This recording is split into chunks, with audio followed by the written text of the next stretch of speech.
Hello guys, कैसे हो आप लोग। उम्मीद करता हूँ आप सब ठीक ही होंगे। तो समय पहले ये जो मेरे पीछे जो टंगा पड़ा है इसको प्लीज़ इग्नोर कर देना, ठीक है। जैसे आप मेरी वीडियो करते हो इसको भी इग्नोर कर देना। ओके। तो आपने तो एक सीरीज़ देखी होगी जो ट्रेंडिंग में चल रही है, मतलब कि देखी होगी, मुझे उसका नाम नहीं पता ढंग से। जो पानी में मतलब कि एक बॉडी आती है जिसका मतलब कि धर नहीं होता, मतलब कि सर होता है और टांग हाथ उसके सर में घुसे पड़े होते हैं और टाके मरे हुए होते हैं वहाँ पे।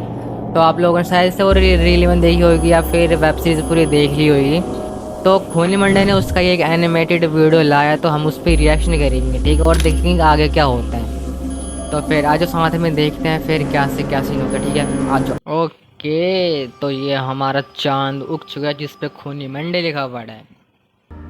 क्या आप एक ऐसा वरदान चाहोगे जिससे आप कुछ भी पा सकते हो? अनगिनत पैसे कमा सकते हो, भाई अपना मन चाहे प्यार पा सकते या हो, बल्कि अपनी मौत को भी बदल सकते हो। ओ लेकिन उस वरदान की एक कीमत हो कौन सी जो कीमत। शायद आपसे आपका सब कुछ छीन ले। रिसेंटली फिर मैंने तो नहीं चाहिए नेटफ्लिक्स यार पर भाई। मंडला मर्डर्स शो ओ देखा। या हाँ, इसकी रील मैंने भी चरणदासपुर नाम देखी के है। एक शहर में एक इंसान रहता है। उसके पास एक मशीन है जिसमें लोग एक मंडल के निशान वाला सिक्का डालते हैं, अपना अंगूठा उस मशीन में रखते हैं और उनका अंगूठा कट जाता है। ओ लेकिन उनकी मांगी हुई हर ख्वाहिश पूरी ओ हो जाती है। पर साथ ही उस शहर में बड़े अजीब से मर्डर्स हो रहे ओ हैं। माय किसी का धड़ गॉड। गायब है, किसी का हाथ, ओ तो किसी के पैर, हो। पर सबके माथे पर एक मंडल का निशान है। वही ये निशान क्या सिंबल जो है उस भाई। सिक्के पर था। हमारी आज की कहानी में भी ऐसे ही भयानक रहस्य छुपे मतलब हैं। कि ये उस सीरीज से साल इंस्पायर है। 1980 ओके। उत्तर प्रदेश में घने जंगलों से घिरे नदी के किनारे बसे एक छोटे से शहर हरिपुर में कुछ ऐसा चल रहा था जो किसी भी इंसान की समझ से परे था। अमावस की रात थी। जगदीश अमावस, नाम का हाँ एक वो तो वैसे लकड़हारा अमावस में ही आते देर हैं। रात ही लकड़ियां काटने हरिपुर के जंगलों के लिए निकल गया था। वो जब वहां पहुंचा तो सुबह होने ही वाली थी, लेकिन वहां जाते ही उसे एक अजीब सी बदबू आई, जैसे कि कुछ जल रहा हो। इस डर से कि कहीं आग की वजह से पूरा जंगल न जल ओ जाए, वो जल्दी से जंगल के और अंदर भागा। जैसे जैसे वो स्मेल के पास जा रहा था, उसे ऐसा लग रहा था कि जैसे जंगल में कोई उसका पीछा कर ओ रहा है। माय गॉड, अब ये उसने क्या। कई बार चिल्लाकर पूछा कि वहां कौन है, पर उसे कोई जवाब नहीं मिला। तभी वहां ढेर सारा काला धुआं ओ फैलने लगा। माय उस धुएं गॉड। में जगदीश को एक औरत दिखी जिसने काली साड़ी ओ पहनी थी। उसकी भाई, शक्ल उसके बालों से ढकी थी, क्या ही लेकिन उसकी डरावनी लग आंखें रही है लाल यार। थी और उनमें एक अजीब सी चमक थी। जगदीश जैसे ही उसके करीब गया, वो औरत एकदम से काले धुएं में कहीं गायब हो गई। वॉट, मुझे लगा वो हमला कुछ ही देर करेगी। में वो धुआं भी खत्म हो गया। लेकिन तब ये जगदीश तो ने जो बड़े हिम्मत देखा, वाला है यार। वो देखकर उसके क्या देख रोंगटे लिया खड़े हो भाई। गए। जंगल के बीचों बीच उन्हीं के शहर के एक बहुत बड़े इंडस्ट्रियलिस्ट विष्णु की डेड ओ बॉडी पड़ी थी। कैसे पड़ी है यार, क्या सीन किया है इसमें। उसका धड़ यानी शरीर का ऊपरी या हिस्सा गायब था। सर में बस उसका पैर हाथ सर, घुसा पैर रखा और हाथ भाई बचे थे साहब। जो किसी ने एक दूसरे से सिल दिए थे। ओ और उसके माथे पर एक गोल वही सा निशान सिंबल। था जो किसी शैतान का सिंबल लग रहा था। भाई ये कितना क्रीपी है साथ यार ही ये। साथ विष्णु के दाहिने हाथ का अंगूठा गायब कब था। उठा गया था। जगदीश भागकर सीधा पुलिस के पास गया और उसने उन्हें सब बताया।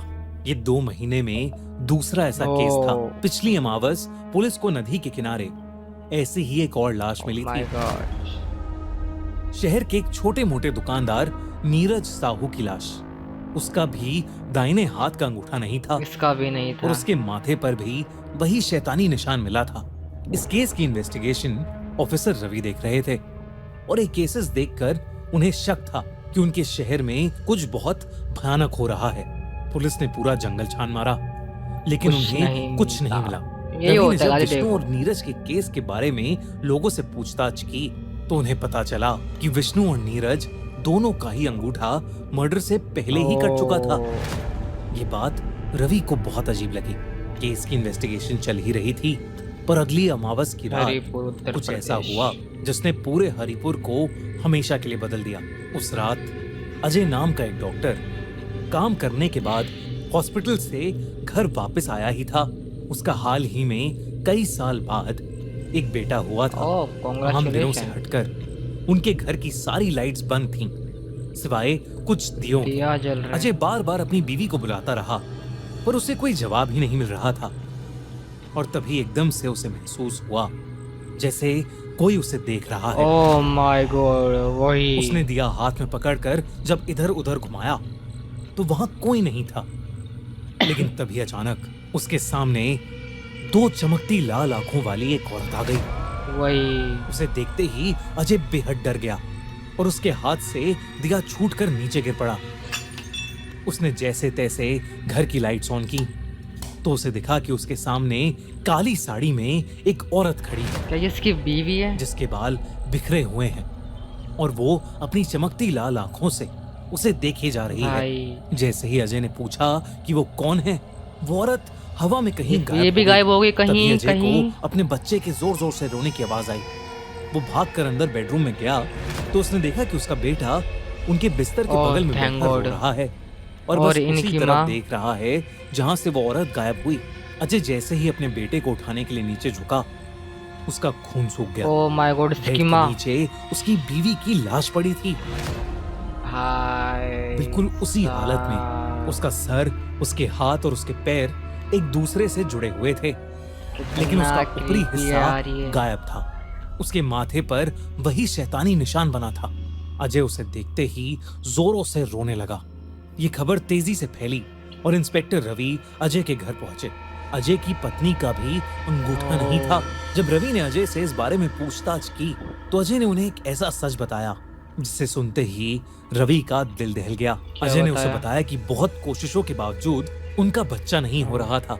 किसी ने उसकी पत्नी को बोला कि जंगल में एक पुरानी गुफा है, वहां कुछ औरतें हैं जो जादू करती हैं, उनसे जाके मिलोगी तो तुम्हारा काम हो जाएगा।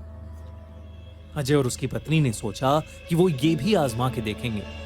वो एक शाम जंगल के बीचों बीच पहुंचे और उस गुफा को ढूंढने लगे और तभी एक जोर की हवा चलने लगी। मुझे कुछ समझ तो आ रहा है यार। कि कोई उन्हें आवाज दे रहा है। जो वरदान मांगता है, विश मांगता है, उसको अंगूठा देना पड़ता है, प्लस उसकी बीवी का नाम पुकार जान देनी पड़ती है। जब वो लोग ऐसा सीन होगा क्या आगे? पीछे गए तो उन्हें एक गुफा दिखी। अजय और उसकी बीवी दोनों ही अंदर जाने लगे, लेकिन एक काली साड़ी पहनी औरत ने अजय को अंदर घुसने से रोक दिया। बस लेडीज गई, उसकी बीवी को अंदर भेज दिया। अजय गुफा के बाहर अपनी बीवी का इंतजार करने लगा। कुछ देर बाद उसे उसकी बीवी की एक चीख सुनाई दी। जब वो बाहर आई तो उसके दाहिने हाथ का अंगूठा नहीं था। अजय ने उससे बहुत पूछा कि अंदर उसने क्या देखा, लेकिन उसकी बीवी ने उसे कुछ नहीं बताया। बताना चाहिए कुछ था ही दिनों यार। में अजय की बीवी प्रेग्नेंट हो गई।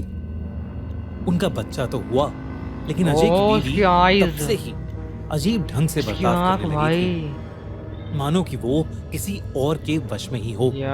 रवि को नीरज और विष्णु के केसेस में भी लोगों ने कुछ ऐसा ही बताया था। अजय ने रवि को कहा कि उसे लगता है कि उस गुफा में जो औरतें हैं वो असल में डायन हैं और वो जादू नहीं, काला जादू करती हैं।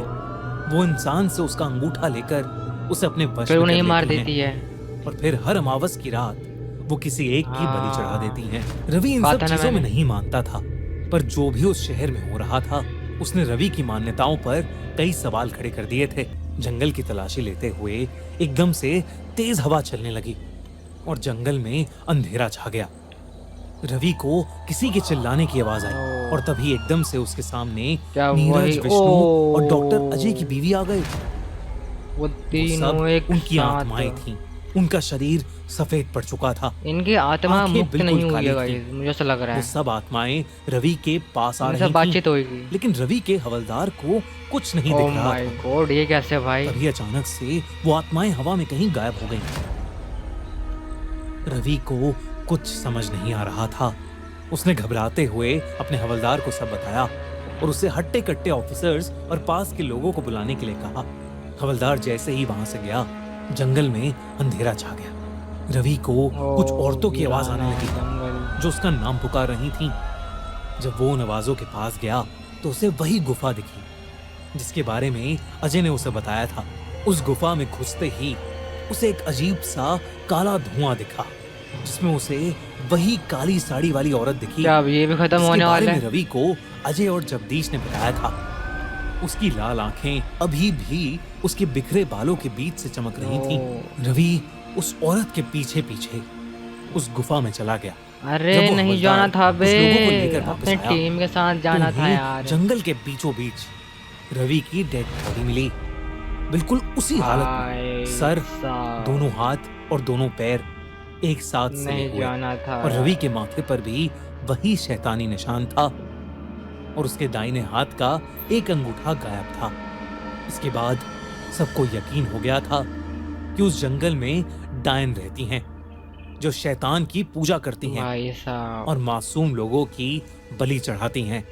तब से हरिपुर के लोगों ने उस जंगल में जाना ही बंद कर दिया, ओ, और आज भी माना जाता है कि क्या उस ये जंगल रियली में वाली है? डायन क्या ये रहती हैं। रियलिटी मतलब क्यों घटना है ये?